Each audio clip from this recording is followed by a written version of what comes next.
हमारे यहाँ तो एन एवरेज इंडियन से पूछ लो, मेरे 12 साल के कैरियर में 50,000 लोगों ने मुझसे यही पूछा होगा, यार वो लाहौर के कबाब कैसे होते हैं। मुझसे किसी ने ये नहीं पूछा कि खैबर पख्तूनख्वा में क्या होता है पुष्पिन, क्या किसी तालिबान से मिले, क्या हाफिज सईद से मिले। हाफिज सईद से मिल लिए तो मैंने कहा कौन सी बड़ी बात है, वैसे ही घूमता रहता वहाँ। कोई हमारे लिए हाफिज सईद बहुत बड़ी चीज़ है, वहाँ वो रूटीन में घूमता रहता है। और फिर उस मुल्क में तो हर आदमी हाफिज सईद है, उससे क्या फर्क पड़ता है। कोई हाफिज सईद का कोई ऐसा नहीं है कि हाफिज सईद कोई अलग से है। थॉट प्रोसेस में वो पूरा मुल्क हाफिज सईद है, और थॉट प्रोसेस में आपके मुल्क में सारे लोग हाफिज सईद के बाप हैं। हम इस गलतफहमी में क्यों रहना चाहते हैं। जिनकी किताब ये कहती हो, उसका पहला कलमा ये कहता हो, पहला कलमा तैयब तैयब माने पाक, ला इलाहा इल्लल्लाह मोहम्मदन रसूलुल्लाह, अर्थात इसके मतलब क्या है, अल्लाह के सिवा कोई दूसरा इबादत के लायक नहीं है, और अल्लाह भगवान का सब्स्टिट्यूट नहीं है, अल्लाह गॉड का सब्स्टिट्यूट नहीं है। अल्लाह वो है जिसने आसमान से किताब भेजी है, जिसे आसमानी किताब कहते हैं। आपके राष्ट्रपिता ने तो एक भजन को बदल दिया इस चक्कर में, उनका भजन ही बदल दो सेकुलरिज्म के लिए। लेकिन वो इस मुल्क में जो यहां रह रहे हैं 90% कन्वर्टेड हैं, उन्होंने नुक्ता ऊपर से नीचे नहीं बदला। 30 आयतों में 34 बार जिहाद का जिक्र आया है। जिहाद किसके खिलाफ? जिहाद अकबर, जो बड़ा जिहाद। किस चीज का जिहाद?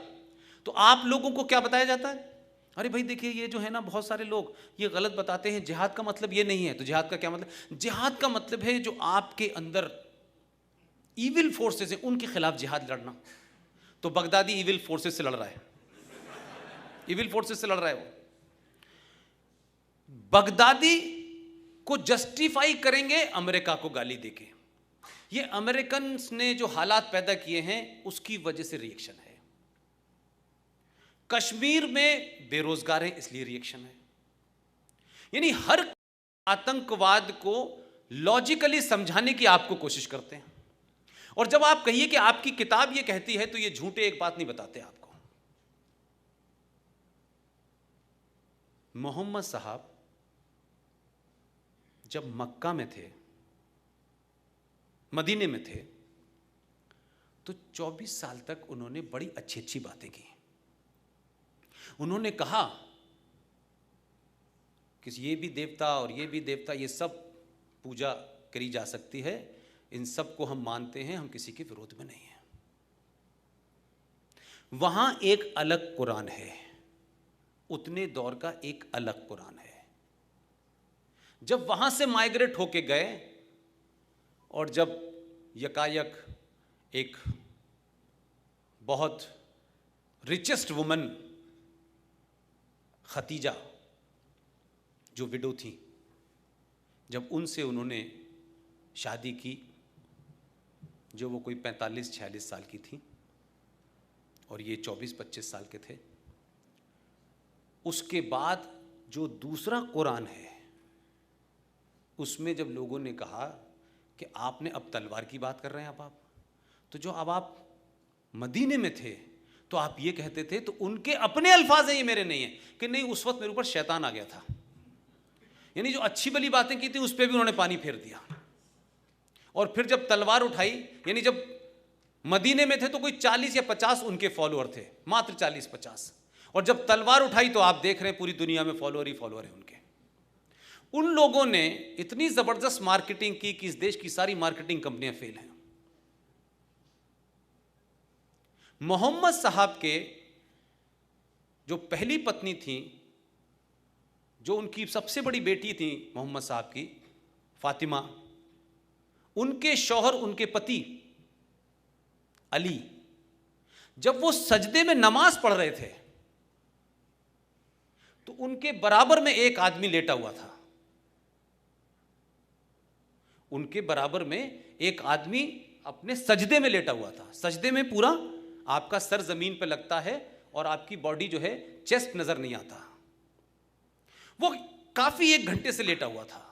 अली ने उससे पूछा कि भाई तुम सजदे में क्यों हो? तो उसने कहा कि मैं बहुत बड़ा गुनाह करने जा रहा हूं, इसलिए मैं माफी मांगना चाहता हूं।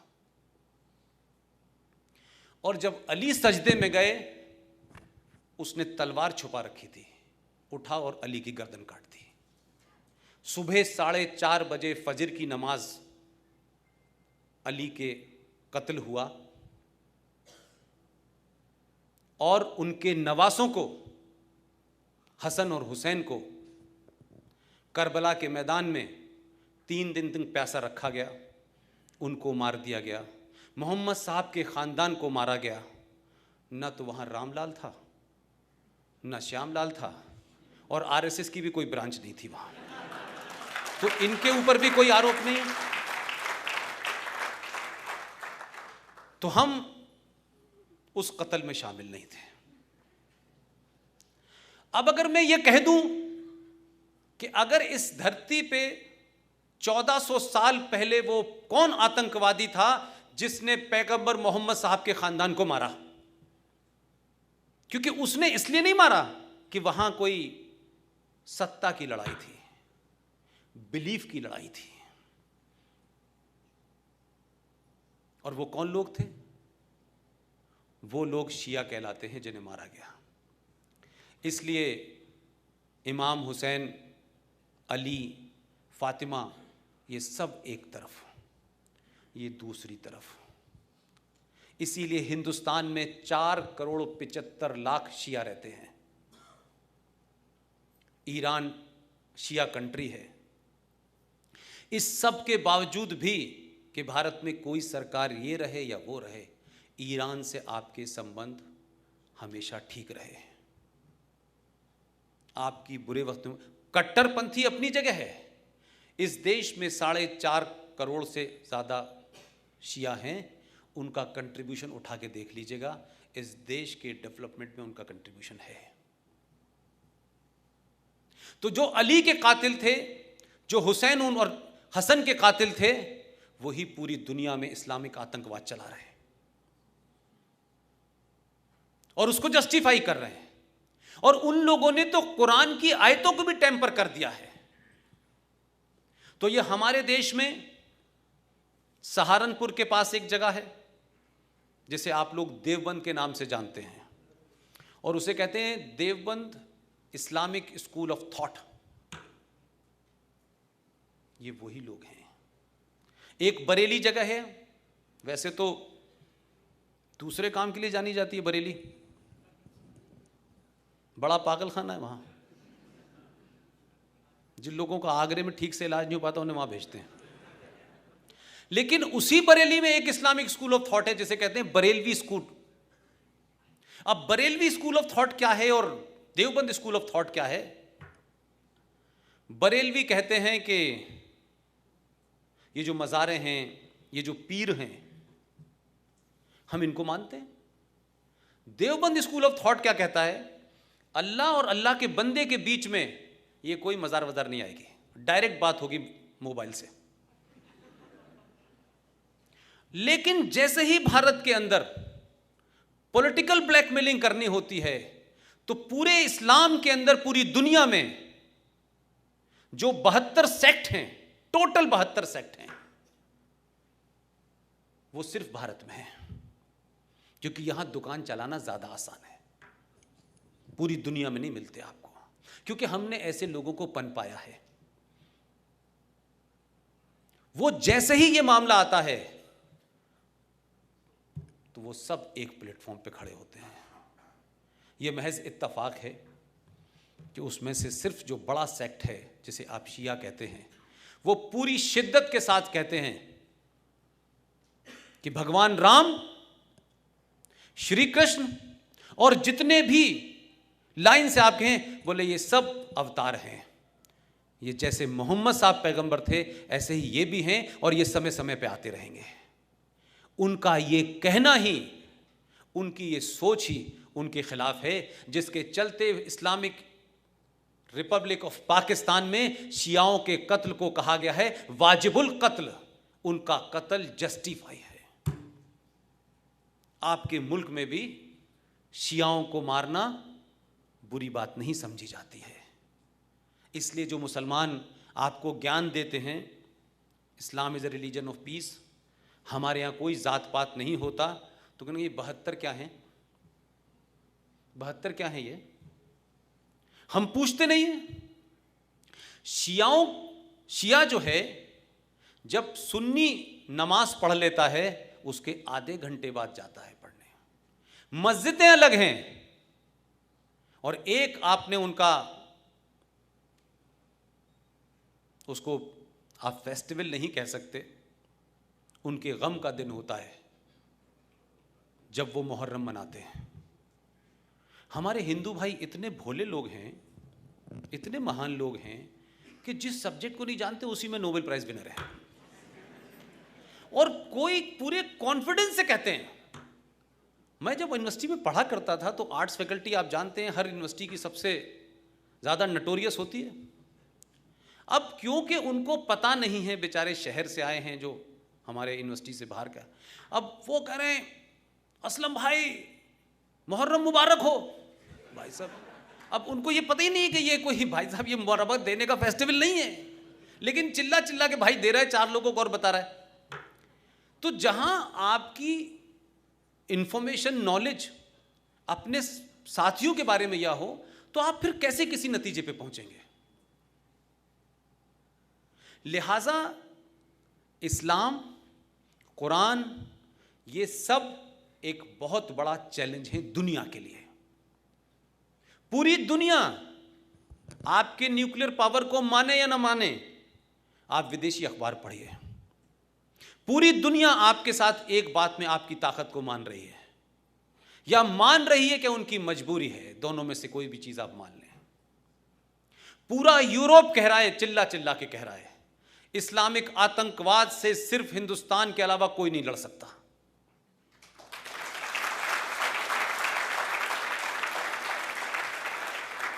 और इसलिए नहीं कि हमारे पास बहुत सारे बम हैं, ये वजह नहीं है। आप इस सोच से पिछले 700 सालों से लड़ रहे हो। आप लड़ते लड़ते लड़ते लड़ते आपके अंदर रेजिस्टेंस आ गया है। आप कंफ्यूज नहीं हो, कुछ % लोग कंफ्यूज हैं। यूरोप में लोग लड़ ही नहीं सकते क्योंकि 100 साल से वो लड़े ही नहीं है। उनकी सेनाएं सिर्फ 26 जनवरी और 15 अगस्त के लिए निकलती हैं बाहर, और कोई काम ही नहीं करती हैं। हम तो लगातार लड़ रहे हैं। हमारी प्रैक्टिस कश्मीर में भी जारी है, हमारी प्रैक्टिस माओवाद में भी जारी है, छत्तीसगढ़ में भी जारी है। हम तो रोज लड़ रहे हैं, और रोज उस मानसिकता से आइडियोलॉजिकल लेवल पर, इंटेलेक्चुअल लेवल पे हम लड़ रहे हैं। तो यूरोप को क्यों लगता है कि साहब आप इस्लामिक आतंकवाद से लड़ सकते हैं? वो आप पे भरोसा कर रहे हैं, आप अपने ऊपर भरोसा नहीं कर रहे। इसका ये कोई मतलब नहीं है कि इस्लामिक आतंकवाद से लड़ने के लिए आप निकलिए और 2 मुसलमान को चांटे मार दीजिए निकल के, ये मेरा कोई मतलब नहीं है। आपका कंफ्यूजन यहां खत्म हो जाए, यहां ठीक हो जाए आप, और इससे न शर्माएं कि मेरे ये कहने से कोई नाराज हो जाएगा, क्योंकि दूसरों ने आपकी नाराजगी की चिंता नहीं की, मुल्क बांटने के बाद भी नहीं की। वो कहते हैं Islam is a religion of peace, हम भी मानते हैं Islam is a religion of peace, लेकिन फर्क यह है कि पीस की डेफिनेशन और पीस की स्पेलिंग अलग अलग है।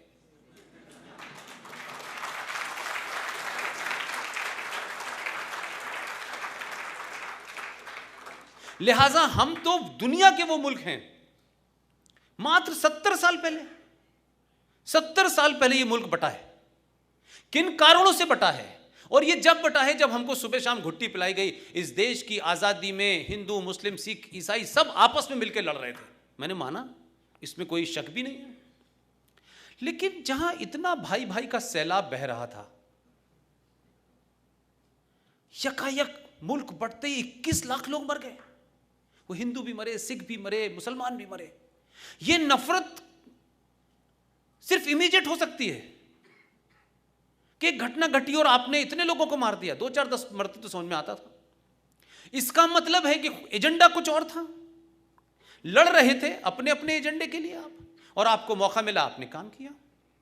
और जिन लोगों ने पाकिस्तान बनाने की डिमांड की, यह भी भारत की आंतरिक सुरक्षा को खतरा है कि जिन्होंने मांग की वो नहीं गए। उन्होंने बनवा तो दिया, गए नहीं। 5% मुश्किल से अब वो हैं, कराची में रहते हैं। जैसे बॉम्बे में हर एक को भाई बोलते ना, दाऊद भाई, शाहरुख भाई, ऐसी कराची में भी भाई बोलते हैं। कराची में मेरा हेड ऑफिस था, तो मुझसे भी उनका और भाई क्या हाल है? मैंने कहा यार हमारे यहां भाई का मतलब कुछ और होता है। लेकिन सिर्फ इसलिए, मैं उस सोच को बता रहा हूं, सिर्फ इसलिए कि मेरी पैदाइश और मेरी तालीम और मेरी तरबियत अलीगढ़ मुस्लिम विश्वविद्यालय में हुई थी, इसलिए वो मुझे अपने सर पे बिठा के रखते थे। उनको लगता था कि वो जगह, ये उस जगह से निकल के आया है जिसने हमें ब्रेन प्रोवाइड किया। जो यूनिवर्सिटी जिसकी 5 ब्रांचें देश में खुल रही हैं, क्योंकि देश को अभी और बांटना है, एक से पूरा नहीं हुआ मामला। 5 जगह सैंक्शन किया है सरकार ने कि 5 यूनिवर्सिटी और ऐसी खुलनी चाहिए। इस सरकार ने नहीं किया, बहुत सीरियस मत होइए आप, इसने नहीं किया, पुरानी सरकार करके गई है। इसलिए आपको याद होगा कि सर सैयद अहमद खां और जिन्ना साहब को लेकर के पाकिस्तान में 10 साल बहस चली कि हमारे लिए कौन बेहतर था। तो वो कहते हैं कि सर सैयद बेहतर था हमारे लिए। हम बेवकूफ़ी हमने की, जो 3 राज्य हैं, खैबर पख्तूनख्वा, सिंध और बलूचिस्तान, वो तो पहले से वहां थे। बटा तो सिर्फ पंजाब है ना, पंजाब के 2 टुकड़े हुए, ऐसे ही बंगाल के 2 टुकड़े हुए, भारत में तो और जगह कोई फर्क पड़ा नहीं। उनको अब समझ में आया कि भारत में जो मूर्ख लोग रहते हैं, अगर हम हिंदुस्तान में ही रहते तो जो 70 साल के बाद सिचुएशन आप है, इसमें 20-25 साल और कम कर लीजिए, उन्हीं की चलती। क्योंकि इस देश के लोगों को झूठ में रहने की आदत है। वो चले गए, लेकिन वो समझते थे कि अगर हम सर सैयद की पॉलिसी पे चलते तो इस मुल्क की डेमोक्रेसी, इस मुल्क के इंस्टीट्यूशन का इस्तेमाल करके आज हम इस मुल्क पे सत्ता में होते हैं। और अगर वो सत्ता में भी नहीं है, माफ कीजिएगा, अगर उनका प्रधानमंत्री नहीं है इस देश में, तो भी कोई नाजायज मांग भी उनकी ऐसी नहीं है जिसे आपकी सरकारें रोक पा रही हो वही रहा है जो वो चाह रहे हैं। 100 में से 1 आध ना होती हो, और आपकी जायज मांग भी नहीं कोई सरकार मानती है। इसलिए 3 लोगों को गिरफ्तार करते हैं, उन पे चार्जशीट भी नहीं करते हैं, और इस देश में हिंदू टेरर होता है, और उनसे ज्यादा आपकी कम्युनिटी के लिए हिंदू टेरर को लोग फैला रहे हैं। एक बता दीजिए मुझे इस देश के अंदर जिसने यह कहा हो कि इस्लामिक टेरर है और इसको हिंदुस्तान से लड़ना चाहिए। एक ईमानदार नहीं मिलेगा जो सुबह से लेकर शाम तक ईमानदारी का ठेका लेके घूमते हैं, उसको जस्टिफाई करते हैं। कश्मीर में ऐसा हुआ इसलिए है, मुरादाबाद में दंगा हुआ इसलिए ऐसा है। हम सब जगह टेररिस्ट बन जाते हैं क्योंकि दुनिया ने हमारे ऊपर अत्याचार किया है और कोई रास्ते नहीं है इनके पास में। तो उनका थॉट क्लियर है। और सर सैयद के बारे में इस मुल्क में क्या कहा गया, सर सैयद के बारे में एक नैरेटिव क्रिएट किया गया, जो बाद में वहां के रिसर्च स्कॉलर्स ने जब किताब लिखी तो उन्होंने कहा कि यार ऐसा तो कभी था ही नहीं। मैं जब पढ़ता था तो कहा जाता था कि सर सैयद ने यह कहा कि हिंदुस्तान एक खूबसूरत दुल्हन है जिसकी एक आंख हिंदू है और एक आंख मुसलमान है, अगर इसमें से एक भी खराब हो गई तो कैसी लगेगी। यह सर सैयद ने कभी कहा नहीं। सर सैयद की मेरठ की आखिरी स्पीच सुन लीजिए। उन्होंने 1957 के गदर को कहा गया कि ये कंजड़ लोग हैं, ये बज़ात लोग हैं जिन्होंने ये मूवमेंट चलाया है। And he was the man who given idea of 2 nation theory. लेकिन वो चले गए, यहां जो छोड़ गए वो ऐसे लोगों को छोड़ गए जिसमें सर सैयद अहमद खां भी हैं, जिसमें उनको भी सर का खिताब दिया। अंग्रेज समझदार लोग हैं, सही आदमी चुनते हैं। हम पद्मश्री के लिए सही चुने न चुने, उन्होंने सही आदमी चुना था, उनको भी सर का खिताब दिया। और एक और थे कश्मीरी जो 200 साल पहले उनका परिवार हिंदू से मुसलमान हो गए थे, उनका नाम था सर अल्लामा इकबाल। अल्लामा इकबाल ने आपके देश का तराना लिखा है, महान आदमी थे। लेकिन हम लोगों ने क्या किया है कि हम लोगों ने सिर्फ तराना हाथ में लिया और इकबाल के गुणगान करने लगे। उन्होंने एक टॉफी आपको पकड़ाई कि आप इसे चूसिए, और दूसरी कौम को पकड़ा दी। तो उनकी यौम वलादत का दिन पाकिस्तान में छुट्टी रहती है, वो उनका राष्ट्रीय कवि है। उसने एक गीत लिखा इस तराने के बाद जिसमें उसका कैरेक्टर बाहर निकल के आया, लेकिन हमने पढ़ा नहीं, हमें बताया नहीं गया।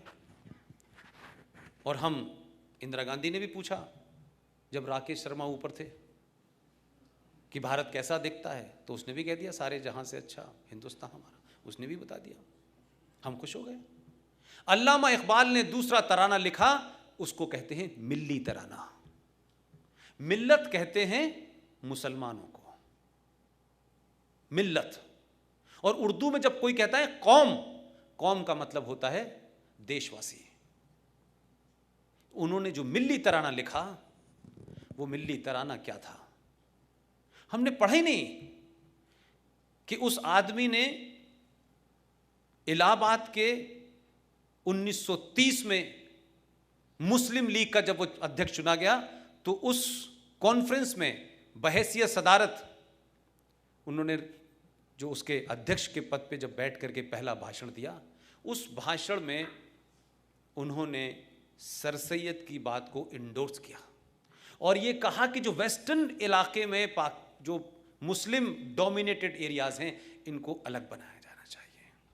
वो 1930 में कह रहा है, 1938 में वो चले गए, बात अलग है। मिल्ली तराने में उन्होंने कहा चीनो अरब हमारा, हिंदुस्तान हमारा, मुस्लिम है हम, वतन है सारा जहां हमारा।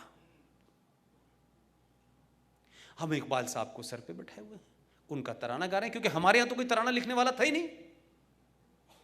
तो हमारी सारी थ्योरी जो है ना, ये पूरा आजादी का डॉक्यूमेंट, आजादी की कहानी एक पूरे षड्यंत्र और फ्रॉड के ऊपर है। आपकी जनरेशन की समस्या यह है कि जब तक हम उन फ्रॉड को एक्सपोज नहीं करेंगे, हम इस जनरेशन जो ट्विटर के ऊपर, सोशल मीडिया पे एक्टिव है, हम उसको नया नैरेटिव नहीं दे पाएंगे। तो एक तरफ आपको डिमोलिश करना है तथ्यों के साथ में कि आपके साथ धोखा हुआ है। इस देश में जो भी बहादुर आदमी था, जो भी बहादुर था, उसको कैसे खत्म किया जाए, यह षड्यंत्र होते रहे, और बौने लोगों को कैसे बड़ा किया जाए। विजनरी वो जब प्रधानमंत्री बने, जब उन्होंने इस देश के बहादुर आदमी की हत्या करवा दी, और अब से 6 महीने पहले तमाम ताकत लगाने के बाद भारत सरकार ने हमारी बात मानी, और भारत के रिकॉर्ड्स में यह लिखा हुआ था Subhash Chandra Bose is a war criminal. उसे अभी 6 महीने पहले हटवाने में कुछ हद तक हम सफल हो गए हैं।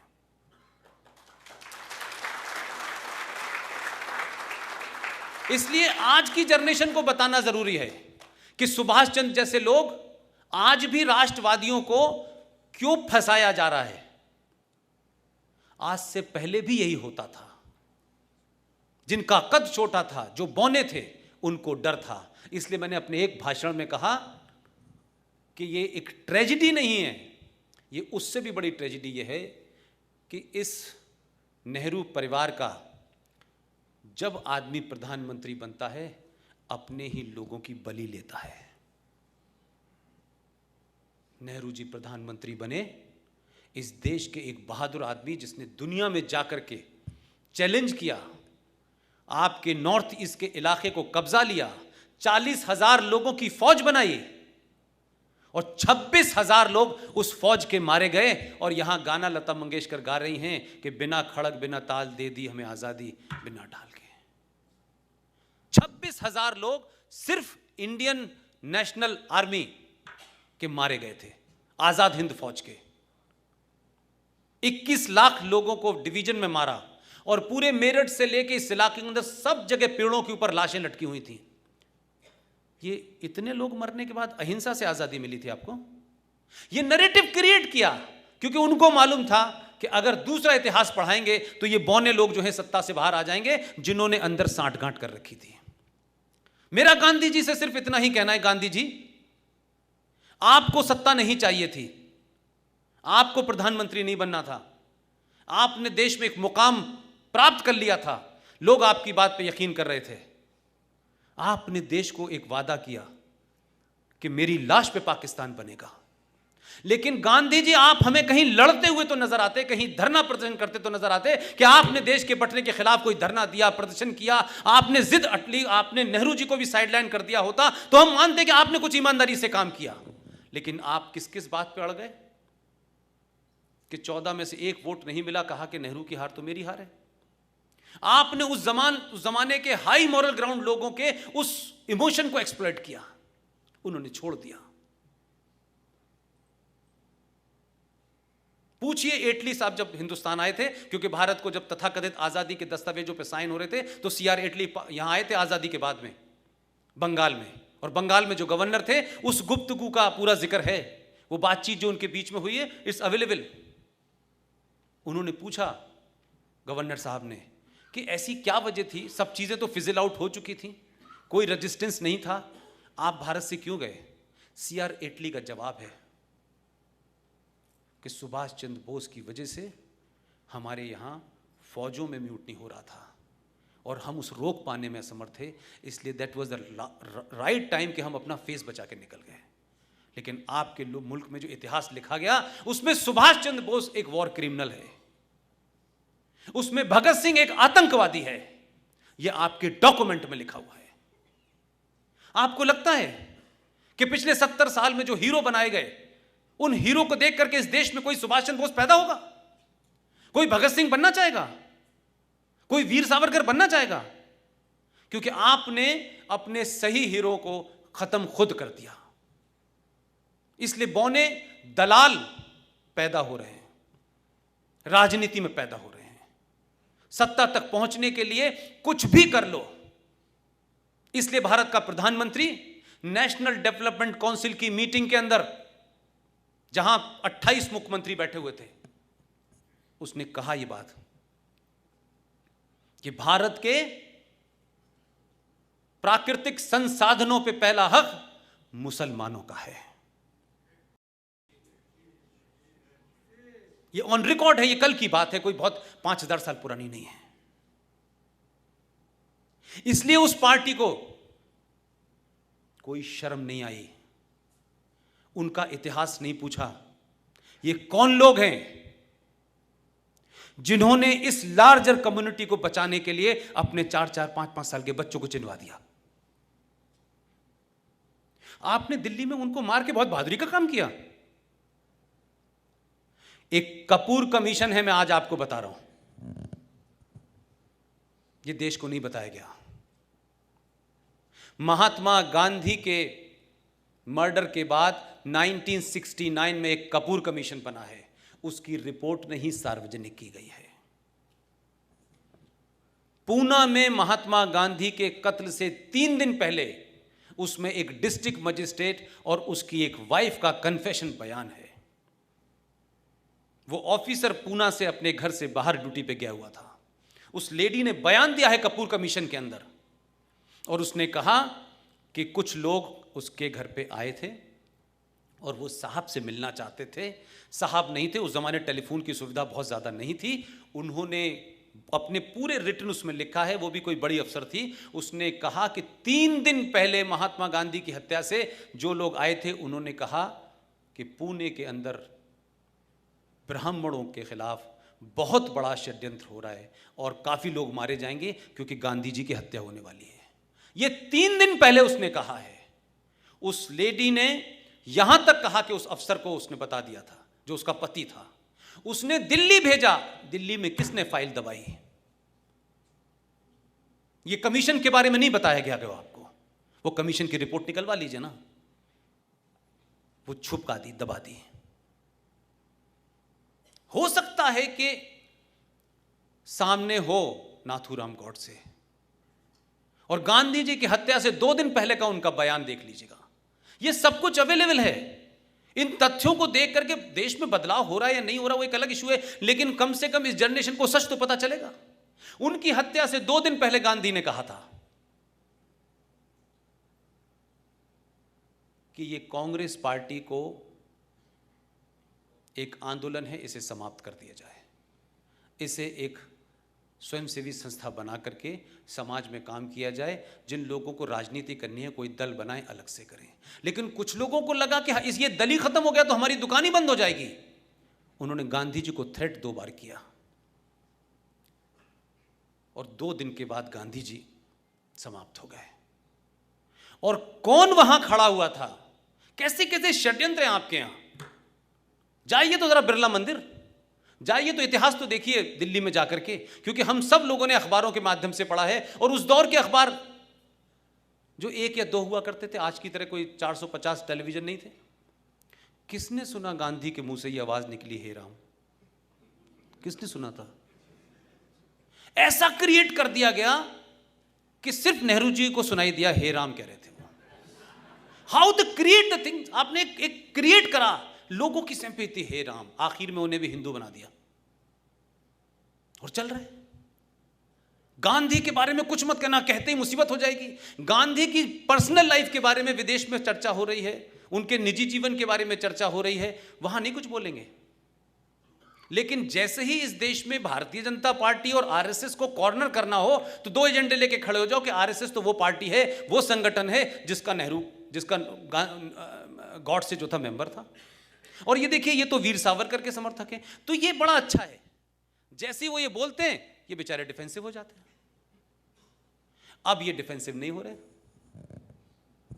अब उनको संकट लग रहा है, इसे नया क्रिएट करो। तो इस बार क्या हुआ कि उन्होंने कहा कि अच्छा, जिसको तुमने हिंदू आतंकवादी क्रिएट किया था वही हम उसके खिलाफ उतार देते हैं, जो हिंदू आतंकवादी थ्योरी का जनक था। तो राजनीति में आदर्शवाद नहीं चलता है। हम ये कहें कि राजनीति एक अलग चीज है, तो राजनीति के जो नियम हैं वो आपको अच्छे लगें या ना लगें, आप उसी से आप जीत सकते हैं। जब आप आदर्शवादी थे, ये तमाम संघ के लोग होंगे यहां, इन्हीं का संगठन, इन्हीं की Bharatiya Janata party political training लोग लेते हैं, जाते हैं। मैं गलत कह रहा हूं साहब? मैं गलत कह रहा हूं? आपसे जुड़े हुए लोग होते हैं, वो चले जाते हैं राजनीति में। जब वो राजनीति में चले जाते हैं तो उनका अपना एक राजनीति के खेल है। ये क्या कर रहे थे बेचारे? ये 5000 साल पुरानी अपनी आदर्श समाज में बेचारे जी रहे थे कि जैसे हम ईमानदार हैं, दुनिया भी ईमानदार होगी, और अगर नहीं होगी तो हमको देख देख के हो जाएगी। 100 साल से बेचारे ये कर रहे थे। तो जो स्वयंसेवक यहां से जाकर के जब राजनीति करने जाता था तो थोड़े बहुत तो उसमें गुण रहते थे इनके। तो जब तक ये आदर्शवाद से लड़े तब तक पार्लियामेंट में ये 1 फूल 2 माली थे। लेकिन जब इनको समझ में आ गया कि फुटबॉल के ग्राउंड में हॉकी के नियम नहीं चलेंगे, तो जब इन्होंने नियम बदले तो अब हाहाकार मचा हुआ है। ये 2 घुमा रहे हैं भाई, ये 2 चला रहे हैं। तो आपको 5000 साल पुराने हथियार से आज के इस्लामिक आतंकवाद को आप सामना नहीं कर सकते। अपनी सोच को बदलना होगा, अपने हथियार को बदलना होगा, अपने नैरेटिव को बदलना होगा, अपने लोगों को उस आदर्श समाज से बाहर निकालना होगा। वो आपका ख्वाब है कि जब आदर्श व्यवस्था हो जाए तो वैसे ही रहिएगा, लेकिन ये समाज आदर्श समाज नहीं है। जिनसे लड़ रहे हैं वो आदर्शवादी लोग नहीं हैं। एक आपकी राज्य का शहर है मुंबई।